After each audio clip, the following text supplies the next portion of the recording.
Hello, I'm David Hughes. Welcome to Your Perfect Body, the podcast of the Esoteric Teaching Community.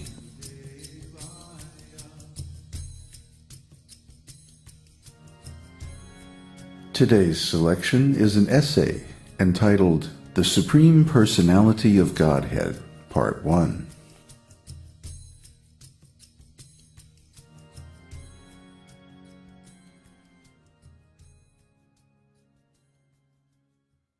The second chapter of Bhagavad-gita opens with the following shlokas. Sanjaya uvaca, tam tata kripayavishtam ashru purna kuleshanam vishidantam itam bhaiksyam uvaca madhusudana. Sanjaya said, seeing Arjuna full of compassion and very sorrowful, his eyes brimming with tears, Madhusudana, Kṛṣṇa, spoke the following words. Shri Bhagavan uvaca, kutastva kashmalam idam vishame samupashtitam anarya justam asvaragyam akirtikaram Arjuna. The Supreme Person, Bhagavan, said, my dear Arjuna, how have these impurities come upon you? They are not at all befitting a man who knows the progressive values of life. They do not lead to higher planets, but to infamy. Klaibhyang masmagamaparta naitatvai upapadyate kshudram hridaya daurbalyam tvaktotishta parantapa.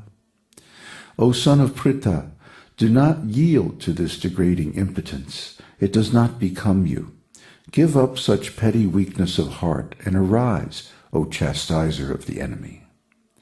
Bhagavad-gita 2, 1-3.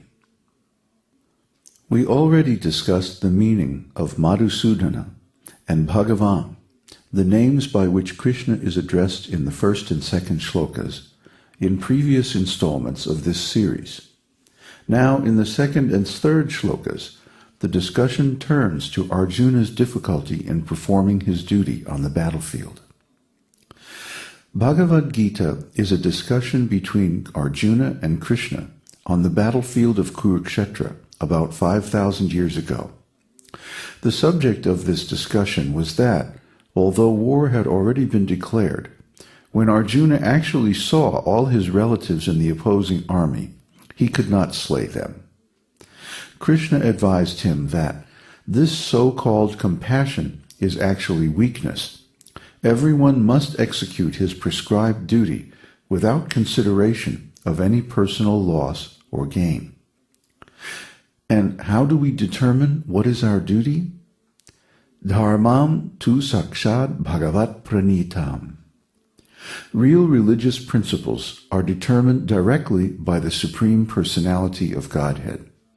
Srimad Bhagavatam 6.3.19. According to Vedic civilization, there are 4 divisions of human society.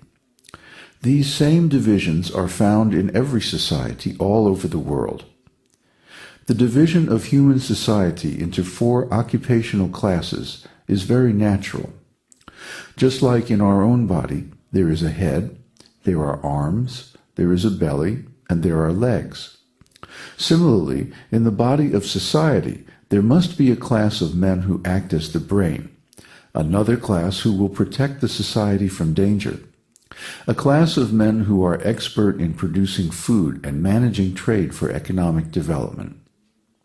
In Vedic society, the intelligent class is called the Brahmanas, the martial and administrative class is called the Kshatriyas, and the farming and mercantile class is called the Vaishyas. And the remaining class of men, who cannot work as the brain, or protect society from danger, nor produce food grains or trade, are called Shudras. These 4 natural classes complete the body of human society, just as to make your body complete, you need all 4 parts, the brain department, the arms department, the belly department, and the walking or working department. Arjuna belonged to the Kshatriyas, the class of men meant for giving protection to the society. So when Arjuna declined to fight, Kṛṣṇa advised him that it is your duty to fight. Generally, killing or war is not desirable. But when there is an aggressor usurping the peace and order of society, then to kill the aggressor is not sin. It is the Kshatriya's duty to go to war if all other means, such as diplomacy, fail to solve the problem. So the other party in the battlefield of Kurukshetra, the sons of Dhritarashtra, was the aggressor, having usurped the rights of Arjuna's party to the throne. This is the setup, the pretext of Bhagavad-gita. But the real purpose of Bhagavad-gita is to instruct Arjuna, and through him all humanity, about spiritual understanding. Spiritual understanding means, first of all, to know what is spirit. If you do not know what spirit is, or the difference between matter and spirit, then where is the question of any further spiritual understanding? The sad fact is that most people cannot answer the simple questions, what is spirit, and how is spirit different from matter? People in general are too much attached to and identified with the material body. That is materialism. But when you understand what spirit is and act accordingly, that is called enlightenment or spiritual life. The esoteric teaching gives instruction in spiritual knowledge, beginning with the nature of spirit and its difference from matter, so that we can progress in spiritual life. And Bhagavad-gita is the beginning or introduction to the esoteric teaching. Arjuna was hesitating to fight with the other party because he had a bodily relationship with them. This hesitation in doing his duty was not approved by Kṛṣṇa. In the first chapter, there was a discussion between Arjuna and Kṛṣṇa, but that discussion was on a friendly basis. Therefore, when Arjuna understood that a friendly discussion could not solve his problem, he became Kṛṣṇa's disciple. Arjuna surrendered to Kṛṣṇa. Karpanya doshopahata svabhavaha pritiyotsyami tvam dharma samudha chetaha yachreyasya nishchitam bruhitan me shisyaste-hang sadimang tvam prapanam. Now I am confused about my duty and have lost all composure because of weakness. In this condition, I am asking you to tell me clearly what is best for me. Now I am your disciple and a soul surrendered unto you.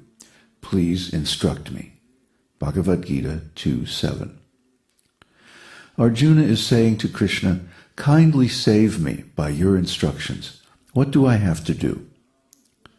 Therefore, in the second chapter of Bhagavad-gita, Kṛṣṇa begins speaking and advising Arjuna. Shri Bhagavan uvaca, the Supreme Personality of Godhead said. Bhagavad-gita was spoken by Kṛṣṇa. It was a discussion between Kṛṣṇa and Arjuna. It was recorded by Vyasadeva, and later on it became a book. Just like when I speak, it is recorded, and later on it is published as a podcast, a book, or CD. Therefore, in this book, it is said, Shri Bhagavan uvaca, the beautiful Supreme Personality of Godhead said. Vyasadeva is the writer, but he does not write, I say. He writes, Bhagavan uvaca, the Supreme Personality of Godhead said. So the Bhagavad-gita is the actual words of God, transcribed and published all over the world for our benefit. If we analyze other religious teachings, we find that in most cases it is the author speaking.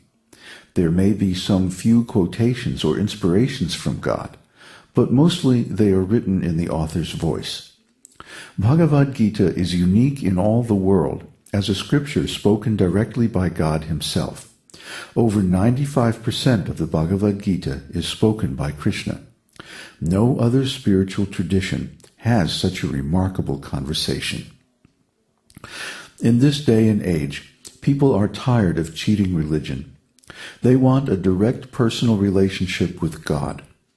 The esoteric teaching in general, and Bhagavad-gita in particular, give us the words spoken directly by God when he came to this planet about 5,000 years ago. This sacred conversation is the source of tremendous spiritual value, and it is the gateway to the matchless gift of the esoteric.